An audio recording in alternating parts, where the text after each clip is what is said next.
everybody, my name is Tanya and today we're back with another in my installment of long overdue tag videos. This time it is the reader problems tag. This tag was created by Tiffany at About to Read and I was tagged by the lovely Eleanor at Eleanor Reads Books. Eleanor is super close to 1,000 subscribers at the moment, so if you haven't checked her out before, there'll be a link down in the description. Definitely go check her out. So the questions to this one are quite lengthy, so I'm just going to read them off my phone, so I will try and look at the camera, but if I'm not. So there are 11 questions and let's get started. Question number 1 is you have 20,000 books on your TBR. How in the world do you decide what to read next? And I think it's fairly well documented that I have TBR jars.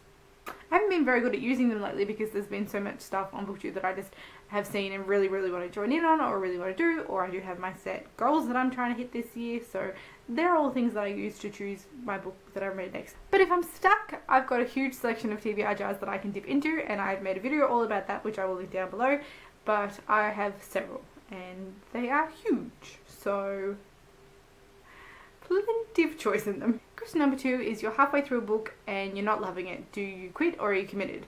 And in general, I'm committed. It's very rare that I stop within a book, and usually it's only within the first, chapter or two or the first 50 pages if I'm not getting into it.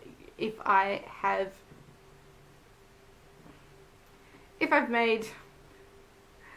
made further progress on a book, then I'm unlikely to stop, just because I know that things might change, there'll be a change in it and I'll end up really enjoying it, and so I don't want to write it off until I get to the end because maybe something will make it all worthwhile. Also, because I read from a lot of lists, I'm tracking my progress on a lot of lists, I don't want to give up on books that are on lists because then I can't check them off and that upsets me. Of course, if I'm absolutely hating it and dreading reading it, then no, I'm not going to put myself through that. But most of the time, yes, I'm committed because maybe it'll surprise me, and at the end of the day, at least it'll be that little checkbox to say you've done that now. Question number 3 is the end of the year is coming and you're so close but so far from your Goodreads challenge. Do you try and catch up, and how? And no, I'm not really worried about the number of books that I read in the year. Like, the number isn't important. I do kind of like to say that I've read 100 books in the year, but this year I set my Goodreads challenge at 80 and I'm fine with that. I want to use the challenge because I find it's an easy way to kind of look at everything that I've read in the year. But there's been a few years that I've not hit my Goodreads challenge and I haven't worried. Like, it's nice if you make it. If you're really close, maybe I'd, throw in a few small things at the end of the year just to make it. But the amount of books that I read in the year is not the important part. Question number 4 is the covers of a series you love do not match. How do you cope? And I do like things to match. But I'll deal with it. Like, cover changes are frustrating. They frustrate us all. I just love to get a matching set. But at the end of the day, the content is the important thing. But if they do then come out in the future, if I have a set that doesn't match, but they put out a matching set in the future, I'll be sorely tempted to get those ones. I have to admit. Question number 5 is everyone and their mother loves a book that you really didn't like, and who do you bond with over shared feelings? And I dispute that everyone and their mother likes a book. There's never ever going to be a book that everybody likes. But, and so keeping that in mind, there's definitely going to be people on BookTube or on Goodreads that are going to have your opinion or are going to be closer to you. But in general, it's okay. I can sit here in my little world of hate. That sounded creepy.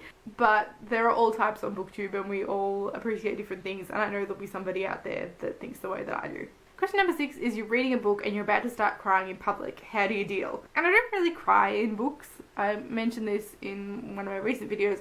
I don't really cry in books at all. I can't really think of examples of books that I've cried in, and so I don't think it's very likely that I'm going to be crying in public. If I'm loving it, if I'm so caught up in it and I don't want to stop, well, I'll know my emotions. Books can make you feel things, and if people in public don't understand that, well then they're just missing out, aren't they? But if I'm feeling self-conscious about it, then I will put the book down and I will continue it when I'm alone. Question number 7. A sequel to a book you love just came out, but you've forgotten a lot from the prior novel. Will you reread the book, skip the sequel, try to find a synopsis on Goodreads, cry in frustration? And this happens to me a fair bit, that I'll have read something and then by the time the sequel comes out, maybe the details are not quite so clear. Quite often I will reread the series up to the point that I'm up to, so I get a refresh, and it's a really good excuse to revisit a world that I've loved before.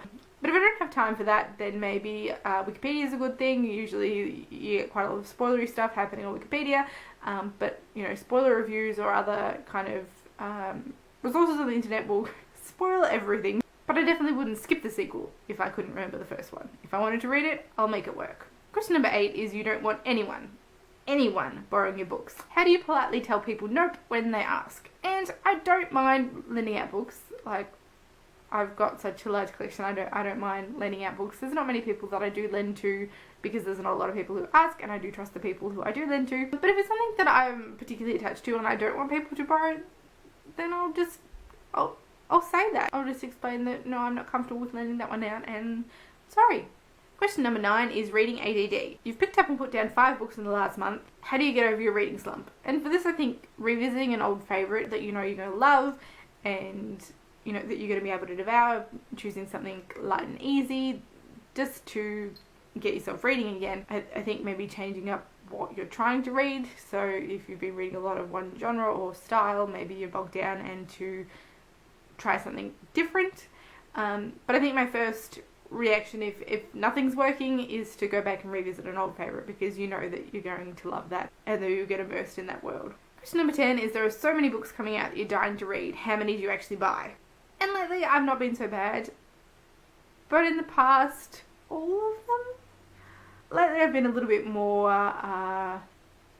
cautious with my buying and not just going out and buying everything.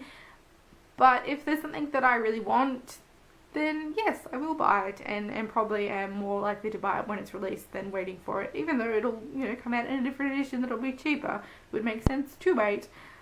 But if there's something I really want, then yeah, I'll buy it. And then question number 11, after you've bought the new books you can't wait to get to, how long do they sit on your shelf before you get to them? And the answer to this is years. I have definitely got things that I don't know how long I've owned them, because when I first started working and I had money coming in, then I kind of went on this buying crazy phase. So a lot of that stuff will be from when I first started working, which is quite a long time ago now. And yeah, years. It could take me years. So that was the reader problems tag. I think I gave very vanilla answers on a lot of these. Don't have too many strong opinions one way or the other. I'm fairly laid back and cruisy with my reading, and that's just who I am. So because I'm so behind on my tags, I'm not actually going to tag anybody because I've got no idea who's done this tag and who hasn't, and if people are still wanting to do it.